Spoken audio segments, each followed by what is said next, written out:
সাংবাদিকরা তাদের নিজ পেশাগত দায়িত্ব পালনে স্বাধীনভাবে মত প্রকাশে রাষ্ট্রের কাছে এবং নিজ প্রতিষ্ঠানের মালিকের কাছে কোথাও স্বাধীন নয়, এমন মন্তব্য করেছেন বিশিষ্ট কথাসাহিত্যিক ও চট্টগ্রাম প্রেস ক্লাব সদস্য সাংবাদিক কামাল পারভেজ। এ সময় তিনি সকল সাংবাদিকদের একত্রিত হয়ে ঐক্য গড়ার আহ্বান জানিয়েছেন। আর তা না হলে ভবিষ্যতে এই পেশায় বারবার লাঞ্ছিত হওয়া ছাড়া কিছুই পাওয়া যাবে না বলেও উল্লেখ করেন তিনি। চট্টগ্রাম থেকে রোমেন চৌধুরীর পাঠানো প্রতিবেদনে দেখুন বিস্তারিত।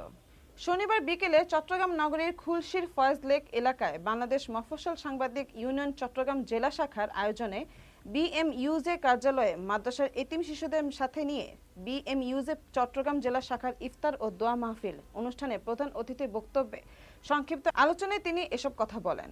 সাংবাদিক কামাল পারভেজ বলেন, প্রতিটি জেলায়, অঞ্চলে, এমনকি রাজধানীতেও সাংবাদিকরা নির্যাতন ও নিপীড়নের শিকার হচ্ছেন। এর প্রতিবাদ জানিয়ে থেমে থাকলে হবে না, প্রয়োজনে রাজপথে থেকে আন্দোলনের মাধ্যমে সাংবাদিকদের নির্যাতন বন্ধের প্রতিবাদ জানাতে হবে।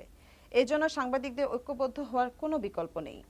সংগঠনের চট্টগ্রাম জেলা শাখার সভাপতি শহীদুল ইসলামের সভাপতিত্বে প্রধান বক্তার বক্তব্য রাখেন বিএমইউজের কেন্দ্রীয় সাংগঠনিক সম্পাদক সোহাগ আরেফিন।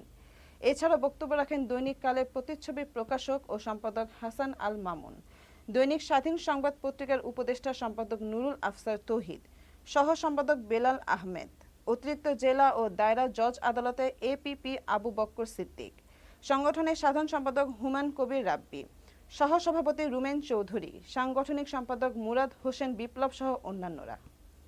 অনুষ্ঠানে দোয়া ও মোনাজাত পরিচালনা করেন নুরিয়া মাদ্রাসা কমপ্লেক্সের শিক্ষক কারি মাওলানা হাফেজ মোহাম্মদ শহীদুল ইসলাম। এতে উক্ত মাদ্রাসার 100 জন শিক্ষার্থী আয়োজিত ইফতার মাহফিলে অংশগ্রহণ করে।